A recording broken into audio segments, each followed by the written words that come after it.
શું તમારી solar panel 25 વર્ષ ચાલશે ખરી? પેનલની અંદર પ્રોડક્ટ અને પરફોર્મન્સ બે વોરંટીઓ આવે છે. પ્રોડક્ટમાં 10, 12 કે 15 વર્ષની અમુક કંપનીઓ વોરંટી આપે છે, જ્યારે પરફોર્મન્સની અંદર 25, 27 કે 30 વર્ષની અમુક કંપનીઓ વોરંટી આપે છે. તો કઈ એવી ટર્મ્સ અને કન્ડિશન છે જે તમારા માટે જાણવી મહત્વની છે? જો અત્યારે તમારી અગાસી પર પ્લાન્ટ લાગેલો હોય તો પણ આ તમારા માટે એટલું જ મહત્વનું છે, અને જો તમે ભવિષ્યમાં લગાવવા માંગતા હો તો પણ આ ટર્મ્સ અને કન્ડિશન જાણવા તમારા માટે એટલા જ મહત્વના છે. તો ધ્યાનથી સાંભળજો. આજે આપણે આ વિડીયોની અંદર ચર્ચા કરીશું કઈ રીતે આપણે પરફેક્ટ ઇન્સ્ટોલેશન કરાવીને 25 વર્ષ દરમિયાન સોલર પેનલની વોરંટી ક્લેમ કરી શકીએ. સોલર પેનલ 25 વર્ષ ચાલશે કે નહીં આ નક્કી કરે છે તમારી પ્લાન્ટ લગાવવાની પદ્ધતિ અને તમારું સમયસરનું મેન્ટેનન્સ. વિડીયોની અંદર હોટસ્પોટ અને માઇક્રોક્રેક આ બંને શબ્દો ઘણીવાર હું વાપરવાનો છું, એટલે હું પહેલા તમને તેની થોડી માહિતી આપી દઉં. હોટસ્પોટ એટલે પેનલની પાછળના ભાગમાં જોવા મળતા બ્લેક અથવા તો બ્રાઉન કલરના ડોટ્સ, અને માઇક્રોક્રેક એટલે પેનલના સેલની અંદર આવતી ઝીણી તિરાડો કે જે તમે નરી આંખે નથી જોઈ શકતા. સોલર પેનલ કઈ રીતે લાગેલી છે? Permanent shadow solar panel. જો તમારા પ્લાન્ટની કોઈ એક પેનલ પર પૂરો દિવસ કોઈ એક ભાગમાં કન્ટિન્યુ છાંયો આવતો હોય તો આ ભાગમાં હોટસ્પોટ થવાના ચાન્સ વધારે છે, અને આ કન્ડિશનની અંદર તમને પેનલની વોરંટી મળવાપાત્ર નથી. Structure bending. ઘણીવાર સ્ટ્રક્ચરના અનઇવન છે, પાઇપના બેન્ડિંગ અથવા તો ઇન્સ્ટોલેશનની એરરના લીધે સ્ટ્રક્ચરમાં બેન્ડિંગ રહી જાય છે, અને જ્યારે આના પર સોલર પેનલ લગાવવામાં આવે છે ત્યારે તેના પર કન્ટિન્યુઅસ સ્ટ્રેસ રહે છે, અને આના લીધે પેનલમાં માઇક્રોક્રેક્સ આવે છે, અને આ કન્ડિશનમાં પણ પેનલની વોરંટી મળવાપાત્ર નથી. Panel mounting. ઘણીવાર સ્ટ્રક્ચરની અંદરના હોલ અને સોલર પેનલની અંદરના હોલ મિસમેચ હોય છે, એ મેચ નથી થતા, ત્યારે ઇન્સ્ટોલરો પેનલની અંદર નવા હોલ કરી દે છે. તો આવી કન્ડિશનમાં પણ તમારી પેનલની વોરંટી મળવાપાત્ર નથી. જો ઇન્સ્ટોલેશન વખતે આપણે આ બધી જ બાબતોનું ધ્યાન રાખીએ તો તમે ઇઝીલી 25 વર્ષ દરમિયાન વોરંટી ક્લેમ કરી શકશો. સોલર પેનલનું મેન્ટેનન્સ. Regular cleaning.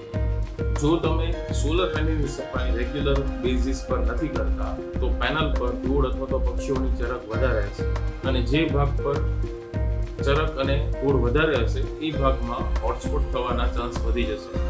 માટે પેનલની રેગ્યુલર ઇન્ટરવલ પર સફાઈ કરવી જરૂરી છે. આ સમયગાળો તમારી લોકેશન પ્રમાણે વધી અથવા તો ઘટી શકે છે. નોર્મલ કન્ડિશનની અંદર 7 થી લઈને 10 દિવસમાં તમારે એકવાર પેનલની સફાઈ કરવી જરૂરી છે. બીજું છે cleaning system.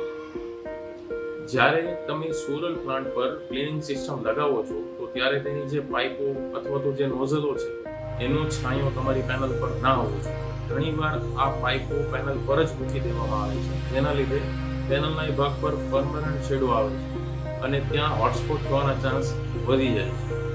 Bed practice of cleaning. સફાઈ વખતે ઘણી એવી નાની મોટી બાબતો છે જેની કાળજી લેવી મહત્વની છે. જે પાણી વડે તમે સફાઈ કરો છો તે પાણીનો TDS 1000 થી ઓછો હોવો જોઈએ. જો વધારે હશે તો પેનલ પર ક્ષાર જામી જશે. પેનલ પર ક્યારેય ચડીને સફાઈ ના કરવી જોઈએ, કારણ કે તમારા ચડવાને લીધે એ પેનલમાં માઇક્રોક્રેક્સ આવી શકે છે. પેનલની સફાઈ માટે ક્લીનિંગ એજન્ટ અથવા તો ડિટર્જન્ટ ના વાપરવું જોઈએ, કારણ કે પેનલના કાચ પર ERC કોટિંગ હોય છે, જે ક્લીનિંગ એજન્ટ અથવા તો ડિટર્જન્ટના લીધે જતું રહે છે, જે તમારી પેનલનો આઉટપુટ લાંબા સમયે ઘટાડે છે.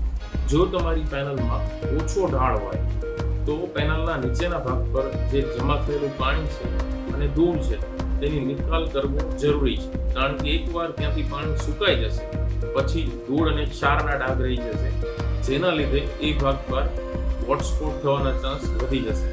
અને જો તમે પ્રેશર વોશરથી પેનલની સફાઈ કરતા હો તો પ્રેશર 35 બારથી ઓછું જરૂરી છે. એનાથી વધારે પ્રેશરથી તમે સફાઈ કરશો તો પેનલમાં માઇક્રોક્રેક્સ થવાના ચાન્સ વધી જશે.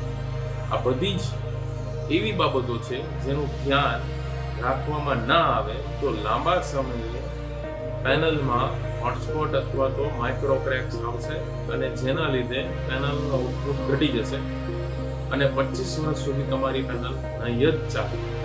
માટે શરૂઆતથી જ આ બધી જ બાબતોનું ધ્યાન રાખવું જોઈએ.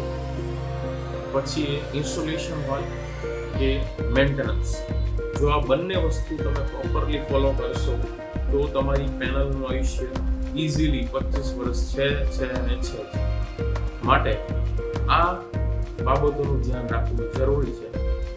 અને જે વસ્તુ તમે બચત માટે લગાવી છે, જો આ બાબતોનું ધ્યાન નહીં રાખો તો એ જ વસ્તુ તમને ખર્ચો કરાવશે. આશા રાખું છું આ વિડીયોમાંથી તમને કંઈ નવું જાણવા મળ્યું હશે.